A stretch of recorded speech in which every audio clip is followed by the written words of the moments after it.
I built a shed door and nothing I did was wrong. That's the problem.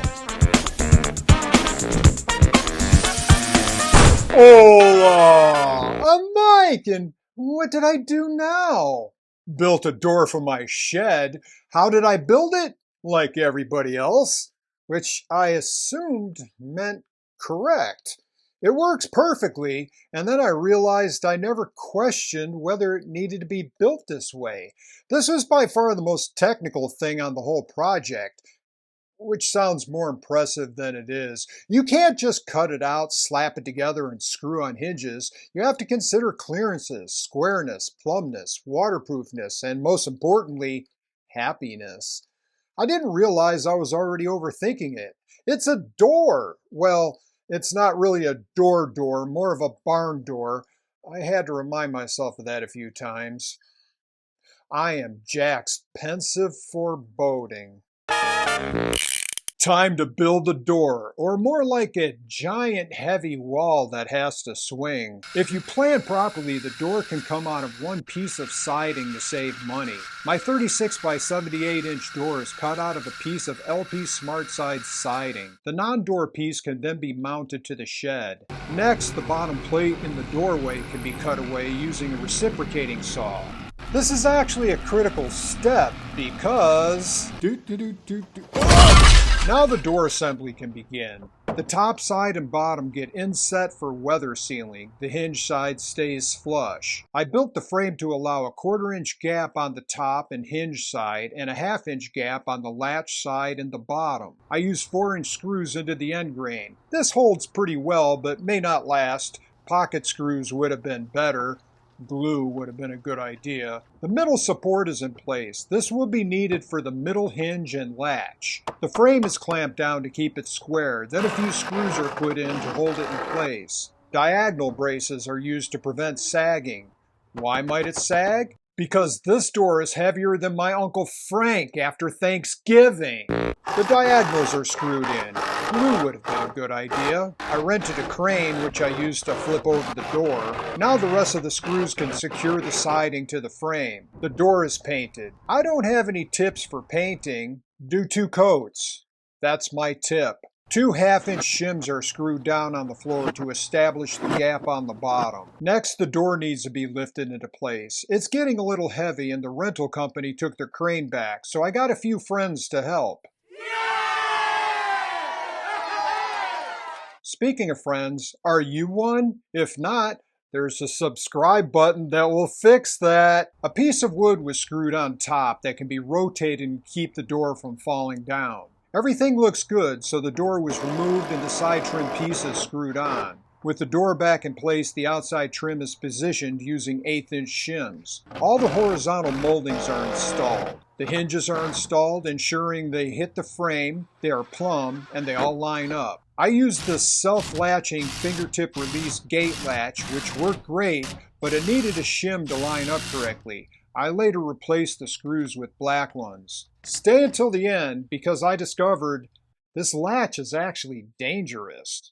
And now we have a fully functioning door. I have good alignment along the trim on the outside as well as the framing on the inside. A 1/2 inch of clearance was the right amount to allow the door to swing open. There is 1.5 inches of overlap on the top and the latch side, and the trim is providing the overlap on the hinge side. Water is not like a vampire. It doesn't ask permission to enter.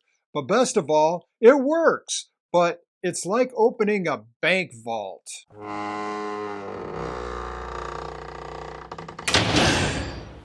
Which is great, except it's not a bank, it's a shed.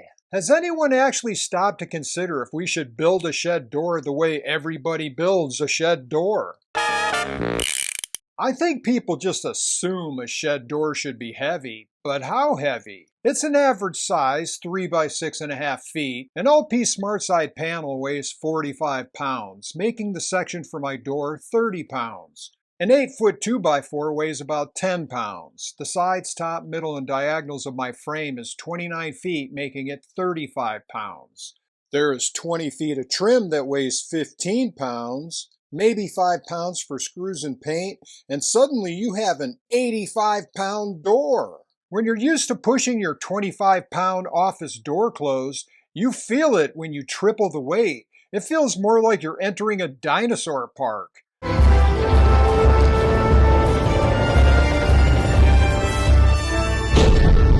So the door is done. Now comes my favorite part, to figure out what I should have understood before I did it the first time. So how can the door be lightened up? My first thought was plywood instead of LP SmartSide. Granted, this is only semi-serious because it's pretty standard to have the siding door match the siding walls. A 4x8 foot sheet of 11/32 plywood weighs 35 pounds, which would make my door section 24 pounds instead of 30.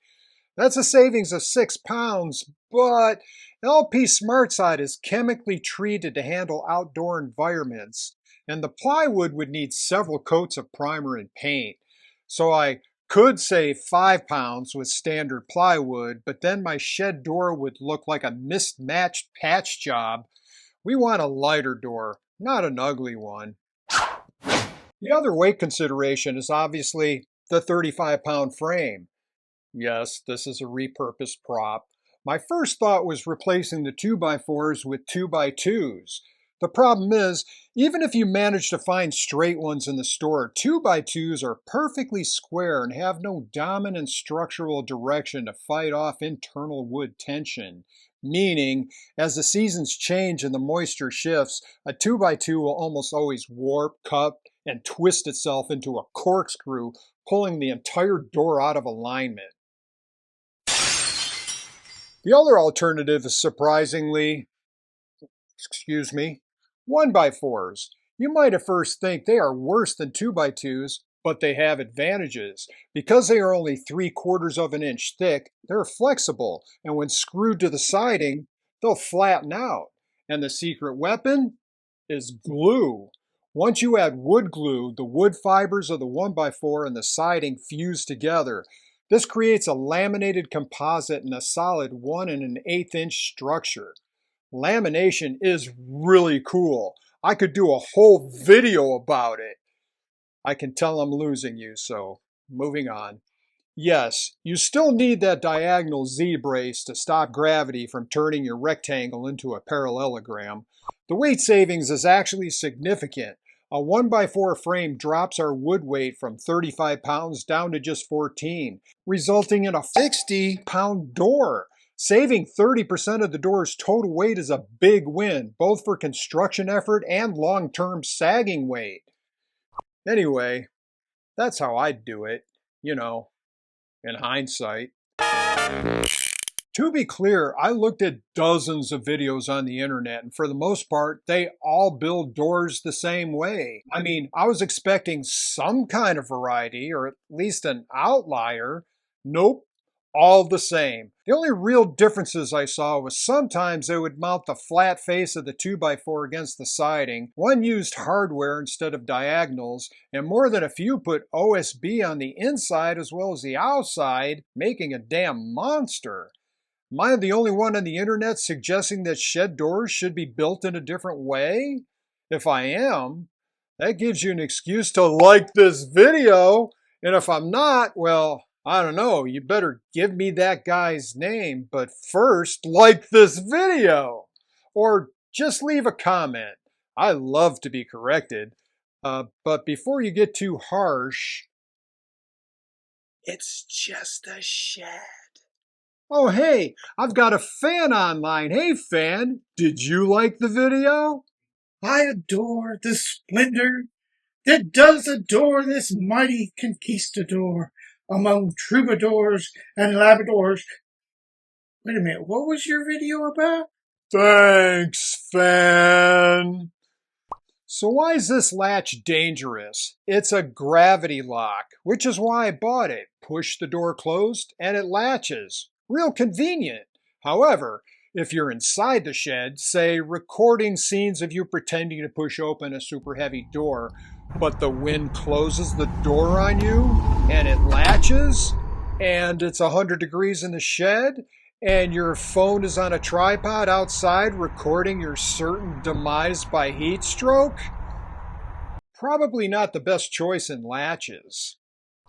You know, nothing about this shed has gone the way I expected, which is becoming less of a shed problem and more of a reality cross with expectations slapping me in the face problem.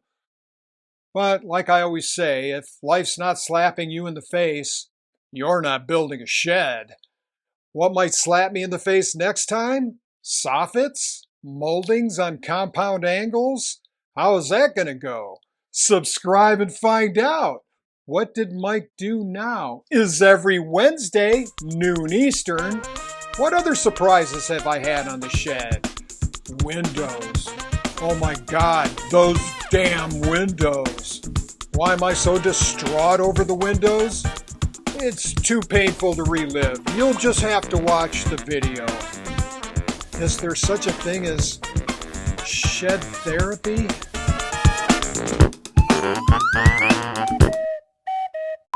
You know, shed doors are heavy. You just finally realized what everybody's been ignoring. Yeah, some door. Is that to protect your garden tools from King Kong? It opens and closes fine. Those scenes were a dramatic exaggeration for educational purposes and to prove my thesis. Okay, I lied.